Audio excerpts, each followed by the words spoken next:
सभी छात्रों का हार्दिक हार्दिक अभिनंदन करता हूं। और आज के लेक्चर में हम पढ़ने वाले हैं एमकॉम के जो स्टूडेंट्स हैं उनके लिए एक नया टॉपिक लेकर के आया हूं और subject corporate legal framework. Corporate legal framework का एक नया टॉपिक है और ये फर्स्ट लेक्चर है कॉर्पोरेट लीगल फ्रेमवर्क पर। ऐसे ही मैं आगे भी लेक्चर लेके आता रहूँगा। और अगर आप पहली बार इस चैनल को देख रहे हैं तो चैनल को सब्सक्राइब करें, लाइक करें और शेयर करें।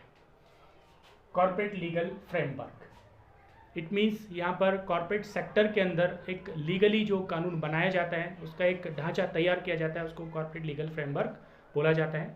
इसमें आज हम देखने वाले लेक्चर फर्स्ट में definition and nature of A company.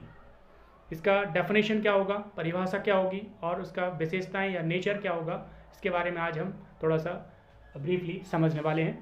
तो सबसे पहले हम देखते हैं डेफिनेशन। एक कंपनी का क्रिएशन होता है तो कंपनी की परिभाषा क्या होगी, कंपनी किसे कहा जाएगा। तो सबसे पहले हम देख रहे हैं यहाँ पर कंपनी की जो परिभाषा दी हुई है। कंपनी की परिभाषा में हम देख रहे हैं यहाँ पर a company is an artificial person created by law. It means एक कंपनी जो होती है वो नेचुरल पर्सन नहीं होती है, वो कानून के द्वारा क्रिएट की जाती है। इसको बोला जाता है आर्टिफिशियल पर्सन। तो company is a artificial person created by law having a separate entity. इसका एक अलग अस्तित्व होता है।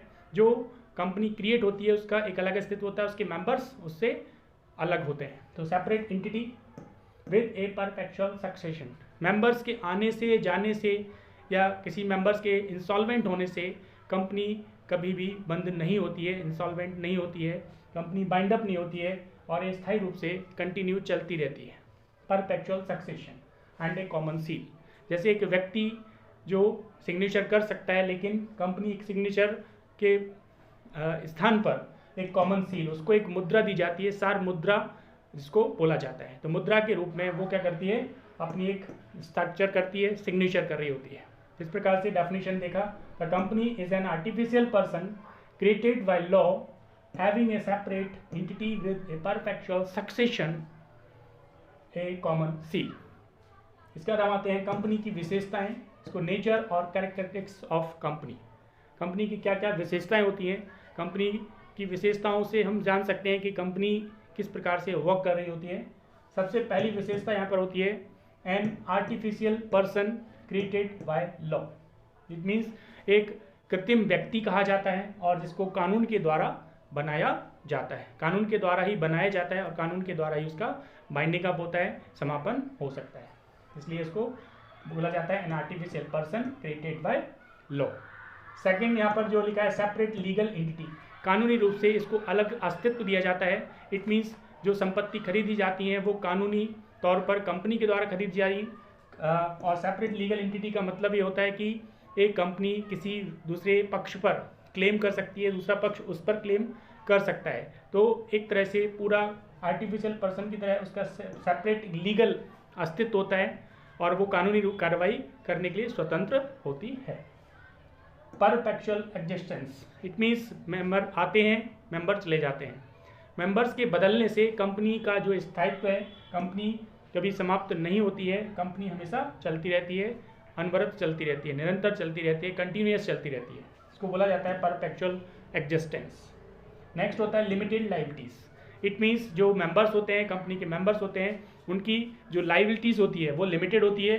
और लायबिलिटीज़ लिमिटेड का मतलब होता है लिमिटेड बाय शेयर्स। अगर एक कंपनी जो पब्लिक कंपनी होती है मार्केट में शेयर इशू कर रही होती है तो limited by shares. It means एक शेयर होल्डर के पास अगर 10 शेयर्स हैं और हर शेयर्स की वैल्यू 10 रुपये है और अगर उस मेंबर्स ने 6 रुपये पेमेंट कर दिए तो उसकी जो लायबिलिटीज़ होती है अनपेड शेयर्स वैल्यू पर होगी। मीन्स 4 रुपीज़ की उसकी लायबिलिटीज़ होती है। तो यहाँ से लिमिटेड बाय गारंटीज, गारंटी के द्वारा भी उसकी लायबिलिटीज़ बनती है। नेक्स्ट होता है कॉमन सील। इट मीन्स एक उसको मुद्रा दी जाती है कंपनी की ओर से, जो कंपनी रजिस्टर्ड करने पर, कंपनी इनकॉर्पोरेट करने पर उसकी एक कॉमन सील होती है, जिसके द्वारा वो जब कोई अग्रीमेंट होता है, कोई अनुबंध होता है तो उस पर इसकी कंपनी की जो सील होती है वो सिग्नेचर के रूप में उसको सील को लगाना ज़रूरी होता है, इसलिए कॉमन सील होती है, सार मुद्रा इसको बोला जाता है। इसके बाद आते हैं हम ट्रांसफरेबल ऑफ शेयर्स। शेयर्स को ट्रांसफ़र करने का राइट्स होता है कंपनी के मेंबर्स को, कंपनी को। कंपनी पब्लिक में शेयर इशू कर सकती है, प्रॉस्पेक्टस दे सकती है, ट्रांसफरेबल ऑफ शेयर्स, अपने मेंबर्स को शेयर ट्रांसफ़र कर सकती है, मेंबर्स भी आगे दूसरे मेंबर्स को भी शेयर ट्रांसफ़र कर सकते हैं। तो कंपनी शेयर इशू कर सकती है अगर पब्लिक कंपनी है आम पब्लिक में।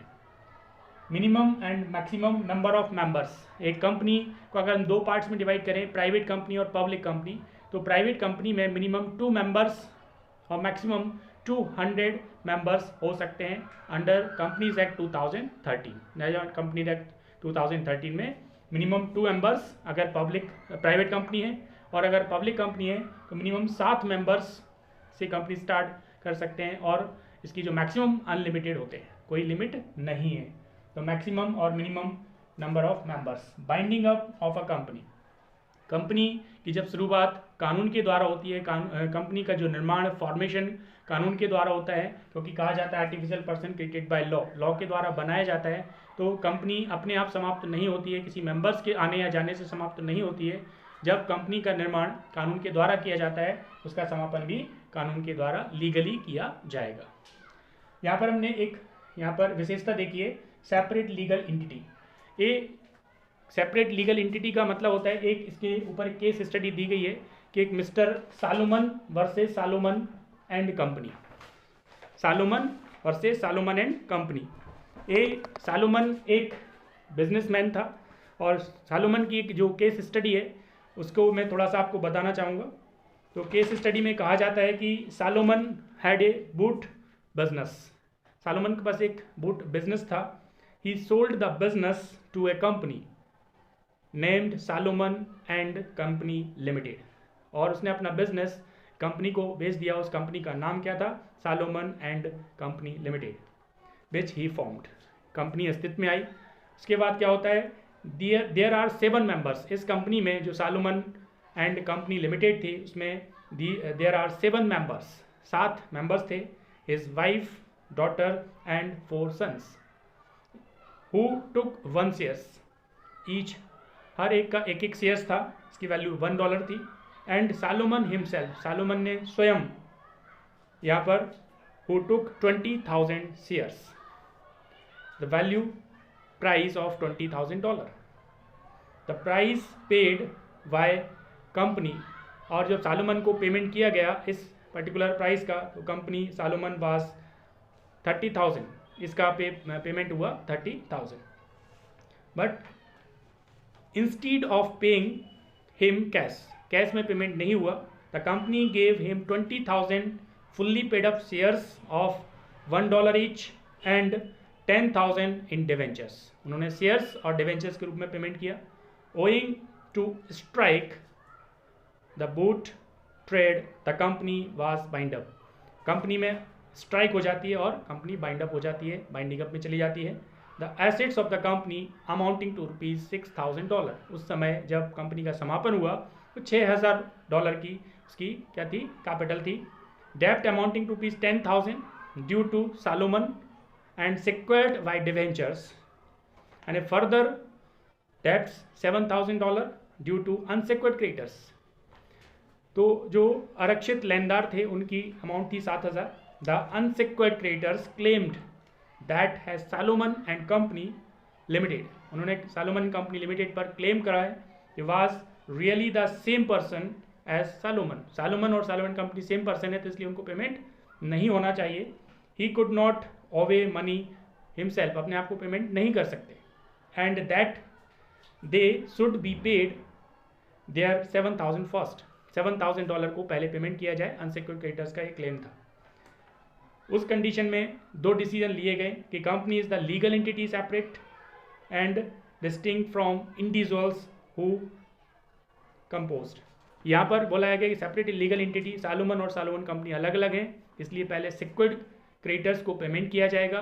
और ऐसा कंपनीज एक्ट 2013 में नहीं लिखा हुआ है कि उनके मेंबर्स, उनके फैमिली मेंबर्स शेयर होल्डर्स नहीं हो सकते। इसलिए पहले जो भी एसेट्स सोल्ड आउट की जाएगी उसमें पेमेंट पहले सालोमन को किया जाएगा, और उसके बाद पैसा बचता है तो अनसिक्योर्ड क्रेडिटर्स को किया जाएगा।